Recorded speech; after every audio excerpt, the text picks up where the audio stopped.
Hi everyone, hope you're all good.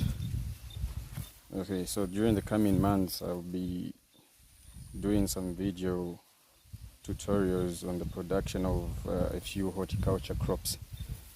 So I'll be taking you through crops such as rep, Chinese cabbage, tomatoes, carrots, just to mention a few.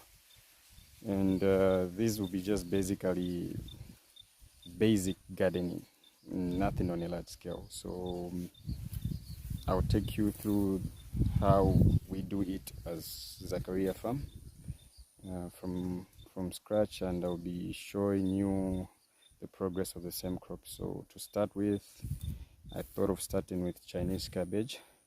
So I've got a piece of land here. Let me just turn my camera around. So there's this piece of land. I think it should be if you see it, check it out. It's not yet done. The land hasn't been prepared yet, just about to. So our land is basically a dumbo area. So as you can see, the soil is very moist already, and we are past the rains. So it's divided into, there's an area that dries up, and then there's a dumbo area that's closer to the stream, because we've got a perennial stream. So we usually have a lot of green grass, and it's quite difficult gardening and or doing agriculture in a dumbo area is quite different from the usual land that most of you have or that people have. It's a bit different. It's a bit tedious, but nevertheless we still do it. Most of the times when it's rainy season, because it's very difficult to farm or to do agriculture in an area like this when it's raining, because it gets flooded and there's quite a lot of water. So we usually move to the upper land, and that's where we do most of our farming. And then when the rains stop, we wait a bit for a few months, so then we come to the dumbo area part that's closer to the stream. So we use furrow irrigation. As you can see, there are drainages all over. So this, I thought of just as an example, show you a bed that is about to be prepared, and then obviously I'll come and shoot another one while it's done and prepared, and how we go about the seeding or planting of Chinese cabbage. So during the coming weeks, I'm sure I'll get to show you this whole land or this whole plot. I think it's 10. The beds are going to be 10 meters in length, slightly under 10 meters in length, and then this whole area going up there is going to have maybe close to 10 beds. And then we'll see. We'll get to see what happens, the technical parts, the fertilizer applications, the watering itself, the management. Okay, I'm back now. So this is how the initial stages of a land prep for this particular bed is looking. As you can see, most of the grass has been removed. We do not burn our grass. We dump them in the drainage. So this right down is a drainage. Water is actually passing through below the grass. So this is another plot that's just opposite to this one. So once that one is done as well, the grass sits in between. So the grass helps with two things. One, to make sure that the water below that we don't get to lose a lot of water through evaporation and other things like runoffs. So then the other is obviously to make sure that the grass decomposes, and once it decomposes, it can be used as compost manure. So I'm sure the bed will look much neater than this once done. So I left this plant deliberately This is Lumanda. It's a hibiscus. The genus is hibiscus. Not particularly sure what the species is. There are a lot of species for hibiscus, but I'm not really sure what the specific species for Lumanda is. Some people say it's Subdarifa, but I'm not really certain. But it's definitely a hibiscus genus. So I left it with, for us, hibiscus is, or Lumanda, as it's commonly known, is an invasive plant.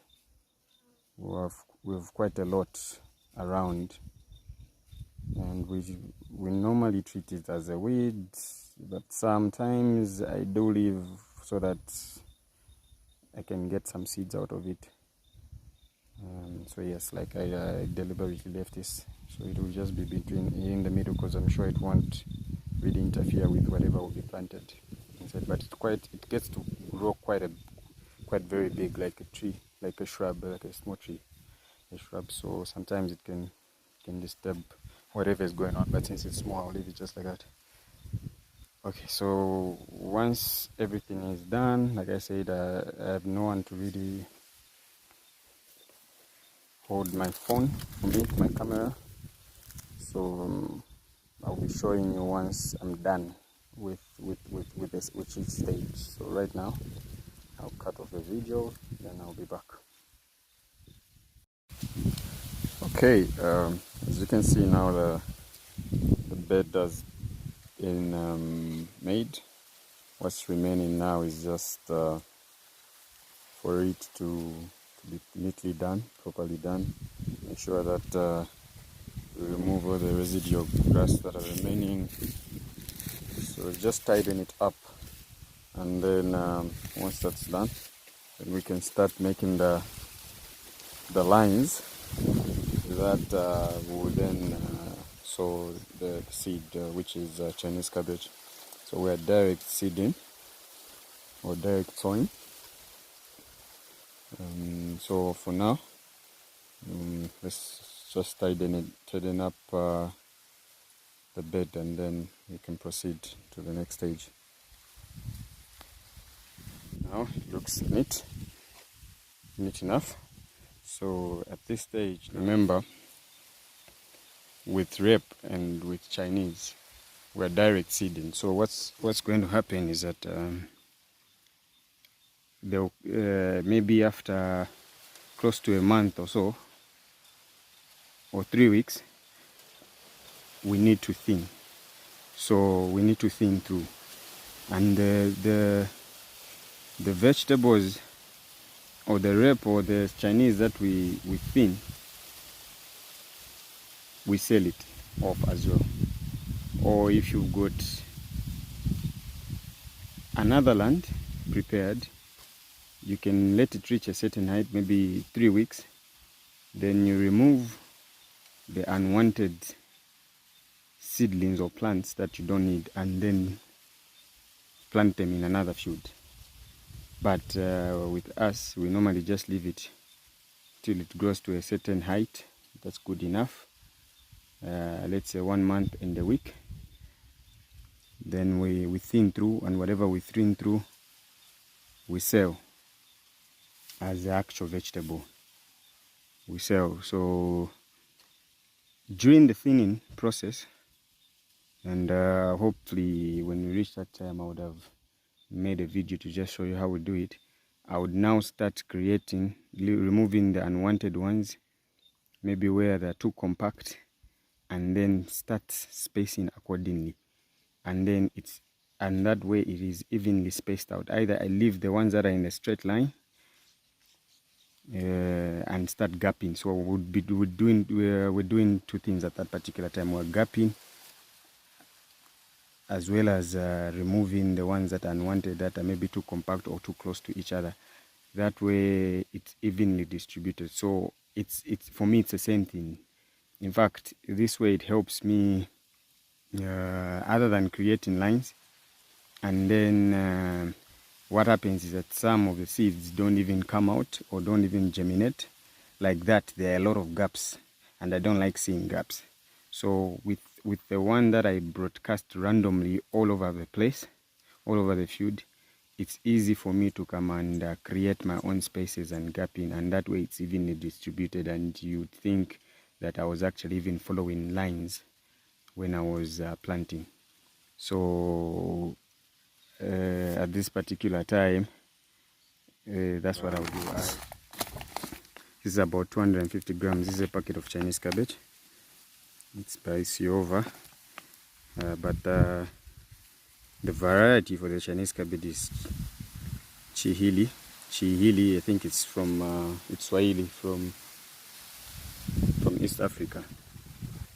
So I like growing this variety because it's got a longer harvesting period other than the giant Chinese, which you have only harvest for a short period and then it starts flowering.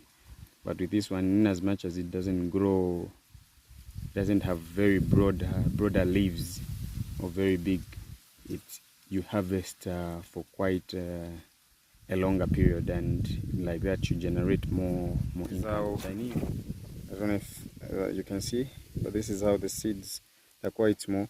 Usually the Chinese, they're the same size and they look the same as the rape seeds, but the rape seeds are usually black in color or darker colored, and these ones are a bit brownish. The cabbage seeds are also similar, and they're usually coated green or blue, depending on the variety and depending on the company you're buying from. But I get a handful, as you can see, and then I just try to, just like that. I hope you can see that. Just randomly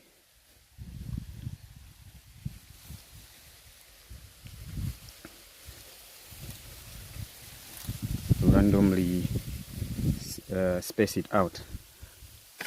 I get more seed. So usually where there are too many plants, like I said, will come and remove, but I try to space as much as possible even during this time, so that we do not have as many plants at one particular position as possible.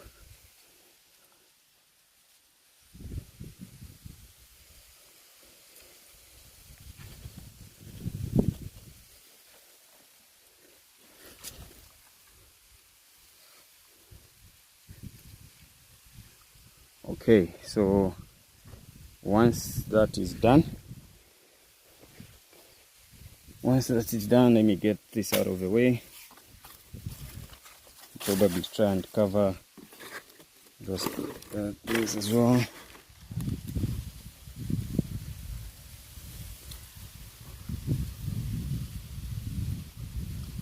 Okay, so once that is done, I then, like I said, you can see the land is already moist.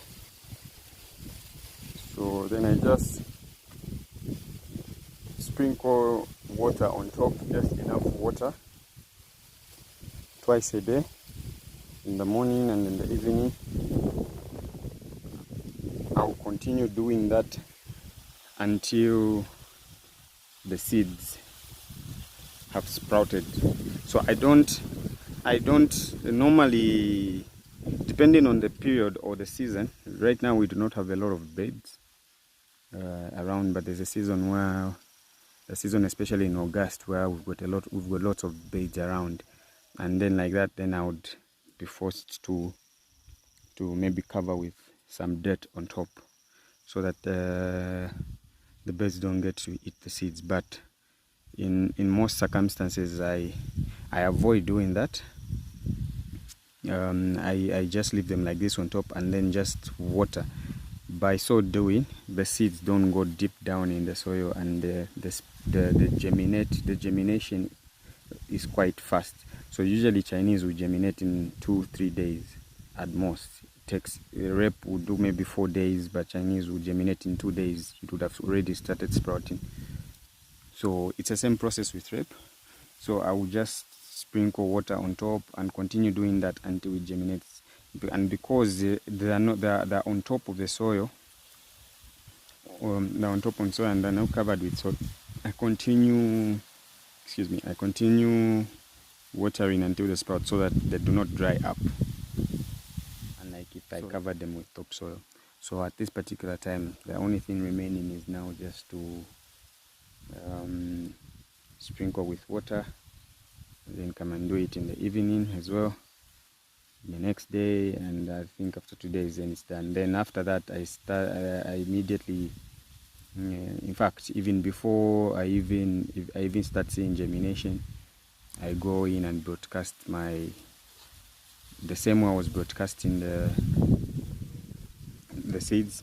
I go in with my basil fertilizer, and I usually just use the compound for my basil, so that it starts being used up immediately. So immediately the seeds would have germinated and they would have developed 2 leaves. The nutrients are already available for the plants. Compound D actually takes a bit of time for it to dissolve and for it to be available for the plants. So it's always important that, unlike these other fertilizers around, compound D takes quite a bit of time for it to actually become available. So it's important that you actually put it. Even right now, when I was preparing, I could have done that, but we'll wait until the sprouting is done, and then we can broadcast the fertilizer, which is the base of fertilizers. Then after a week or so, or 2 weeks, we go in with another fertilizer there, which will dub as a top dressing fertilizer. Then we'll continue doing that every 2 weeks until the plants are grown. And then after the plants are grown, every time we harvest, we pick the leaves. Every time we harvest, we go in with fertilizer. We go in with fertilizer. Every time we harvest, we go in with fertilizer. Every time we harvest, we go in with fertilizer. That way you keep the plant going. So until it reaches a point where you feel that it's actually not bringing enough money, and then you can stop and just harvest whatever is remaining. The spraying as well, I wait until when immediately I see the first leaves, because that's the the period that the plants are actually the most vulnerable. So immediately I see 2 leaves, I go in and spray with any insecticide available. So any insect like cypermethrin works quite well. So that's the active ingredient, but any insecticide will do. So at that particular time, I go in and spray. Then after 2 weeks or so, I go in and spray, and then immediately the plants are at a certain, in terms of the leaves are more matured. I start doing it on a weekly basis. But when they are quite young, maybe after 2 weeks is fine. Just immediately I see the 2 leaves, I go in and spray. Yeah, so every time I start doing it on a weekly basis, and every time we harvest, I spray. Every time we harvest, I spray. Just like we broadcast the fertilizer, we also spray, so that you give it a week's period for the chemicals to actually become neutralized, and then after that you can harvest after a week, because rep is usually, or Chinese is usually harvested every 5 days to 7 days. Okay, so the only thing remaining now is just, like I said, is just to sprinkle water on top, and then to just initiate the sprouting. So I was drawing water from a shallow well, from a close by shallow well, very shallow well indeed. Then I've got a man-made watering cane here, so that's what I'm going to use. So I go in and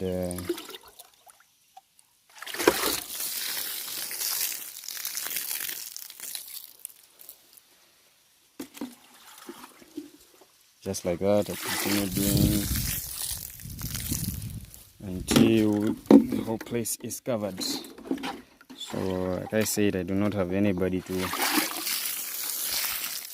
hold my phone, so I'm going to cut the video and just get done. I just wanted to show you how it will be done.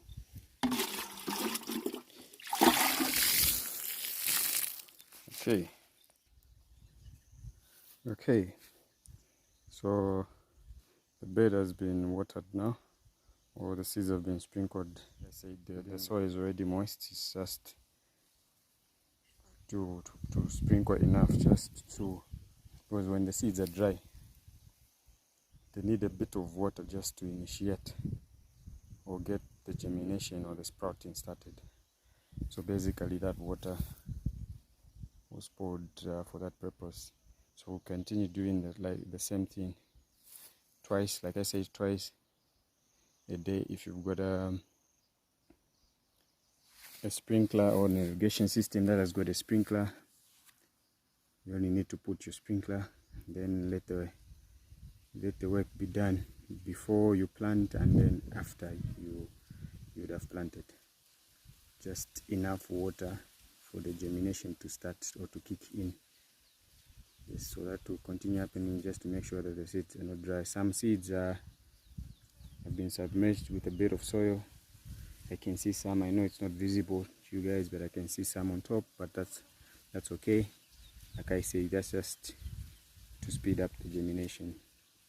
Yeah, so continue doing that on a daily basis until the seed would have sprouted. Okay, so next, for now, I'm going to probably try and edit the video from this period, and then later on I'll start shooting when the germination has started, and then show you the progress of the germination. We'll call this a demo bed, just for the sake of showing you the progress, how everything is going. Otherwise we shall continue with the beds as well until we reach about 10 beds.